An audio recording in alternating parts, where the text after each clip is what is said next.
You've most likely already seen what the world looks like after the apocalypse.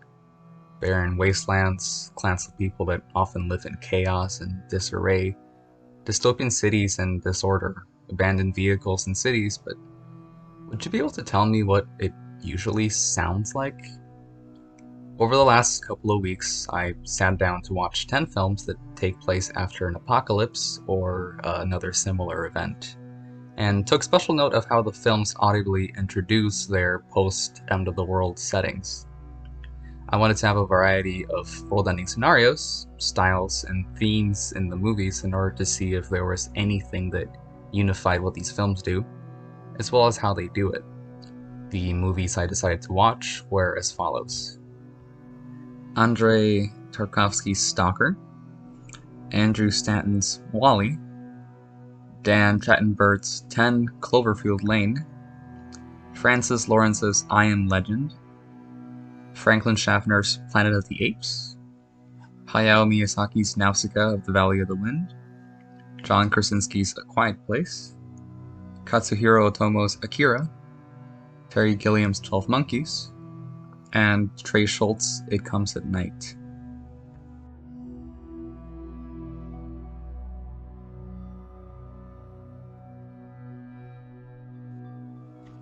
In every single viewing, slightly excluding Wall-E and It Comes at Night, the films had the same auditory way of introducing their post-apocalyptic setting, and that was with the use of diegetic silence.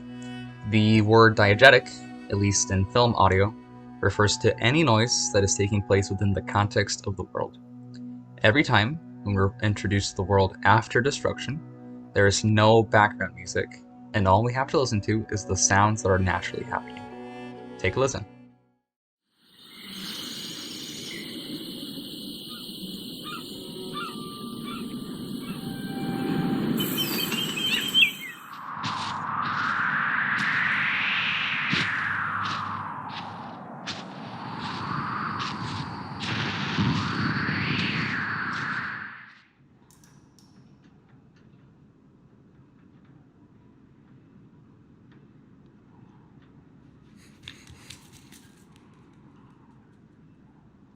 Now, it's worth noting that not all films start by introducing the world they take place in. Some films, such as 10 Cloverfield Lane, only show you the world post-alien attack near the end of the film. Planet of the Apes does not reveal that the world the film takes place in is the Earth until the very end of the movie, and Stalker's world only has a certain area that could actually be deemed as post-apocalyptic, and the characters don't enter that area, called the Zone, until about the 45-minute mark. 12 Monkeys and Akira both have a couple of minutes before we get to see the world, as 12 Monkeys starts underground, and Akira begins with the destruction of Tokyo, before we eventually get to see the new Tokyo. But still, in each of these scenarios, the reveal of the world is accompanied by nothing but diegetic noise.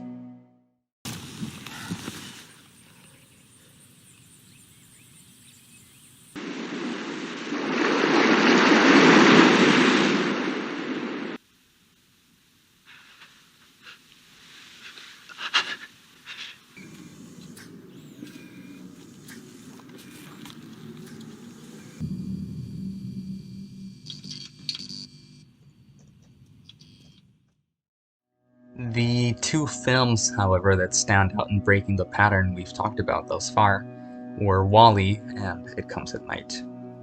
The former shows us the trash-filled world while a musical tune from Hello Dolly plays, while the latter shows us a man dying of the virus before being killed in the woods, all while orchestral and synth music, which sounds like it came straight out of a Hans Zimmer soundtrack, swells.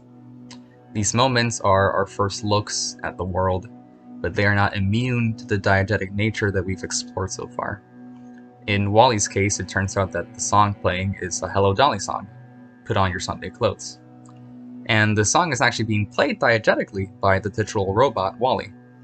As Wall-E moves in and out of the frame, so too does the song fade in and out. Eventually, Wall-E turns off the music, and we are again left with nothing but diegetic silence in a barren land.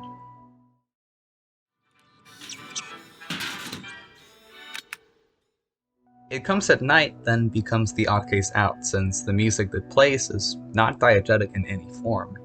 What is worth noting, however, is that following the death of the previously discussed infected man, who is actually the grandfather in the family the story follows, the world does go silent.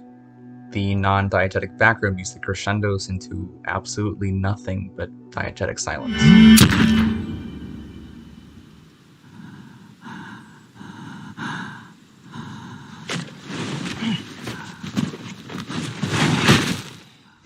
Based on the pattern that every other film has exhibited, you could argue that the real introduction to our setting is after the gunshot, the introduction to the grim realities that people face in this world. Really, before this, we never really get to see the implications of this disease since the film takes place in the woods. Honestly, I could go to a cabin in Ohio and it would basically look the same, just sad and lonely. It's only once we see a family execute a loved one and burn the corpse that we really are propelled to the setting, which is why everything turns diegetic. Really, this actually leads me to the point of why all these movies exhibit the same pattern.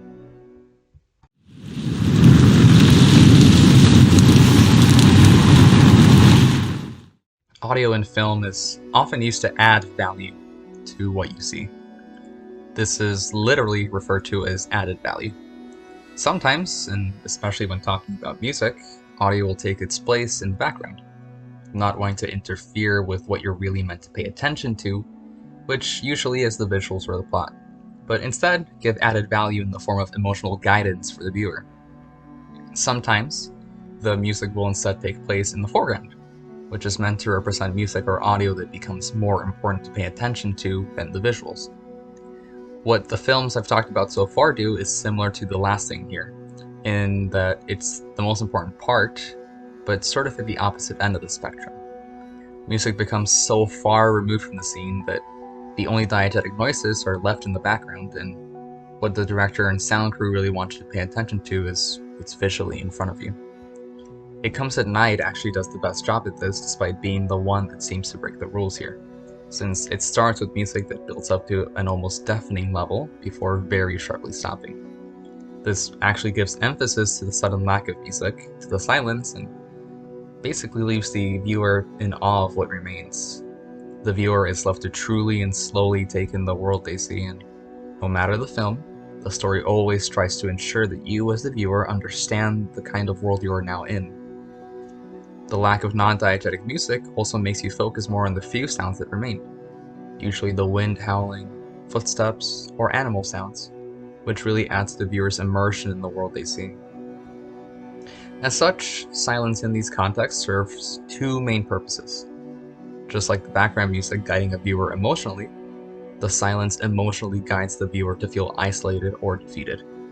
At the same time, the silence leaves room for the viewer to take in the visuals and allow those visuals to make their own mark on each viewer. This leads to an experience that is simultaneously purposeful in direction, while also open for interpretation from the viewer.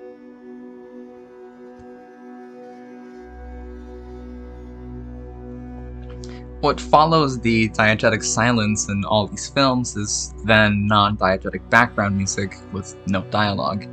This follows the idea and role that the diegetic silence fills in the scene.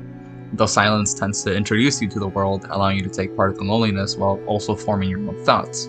But this is before the music kicks in, which then allows the film to take its own identity into place. Take for example Akira. Akira features Indonesian gamelan music, which is highly percussive, along with Japanese no gaku or no music, which tends to feature repetitive and dynamically limited chants. Both of these styles tend to sometimes draw on spiritualism, which Akira tends to deal with, particularly in its ending sequence. Listen to how these styles are combined in the sequence that immediately follows the diegetic silence in Akira. そんなのに乗ってる方が気が知れねえぜ。乗れるさ。欲しけりゃな、お前もでかいのぶんどりな。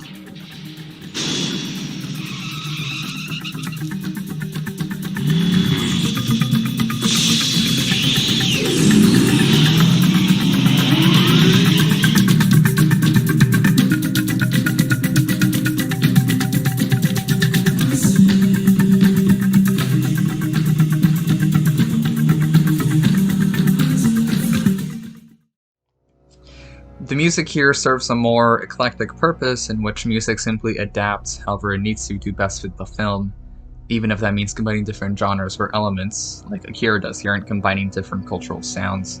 This is done since both contribute to the spiritual subtext of the film.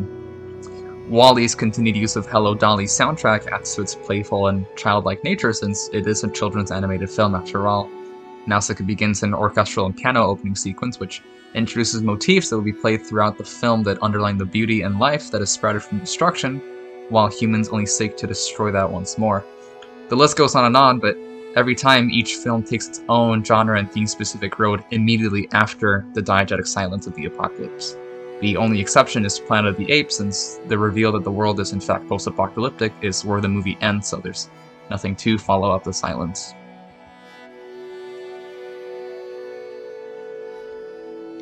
So then, the essence of the post-apocalypse sound lies in what is diegetic and what is relevant to the movie. Always, the scenes start silent, with only diegetic noises to accompany that silence. Once this has been established, the world then allows music to take place, usually without dialogue, and this music will then hold the hand of the viewer down the road the film wants them to take.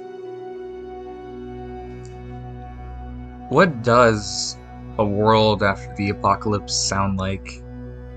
For the most part, silent. The indifferent universe is quiet, was quiet before we conquered Earth, and will be quiet long after we are gone.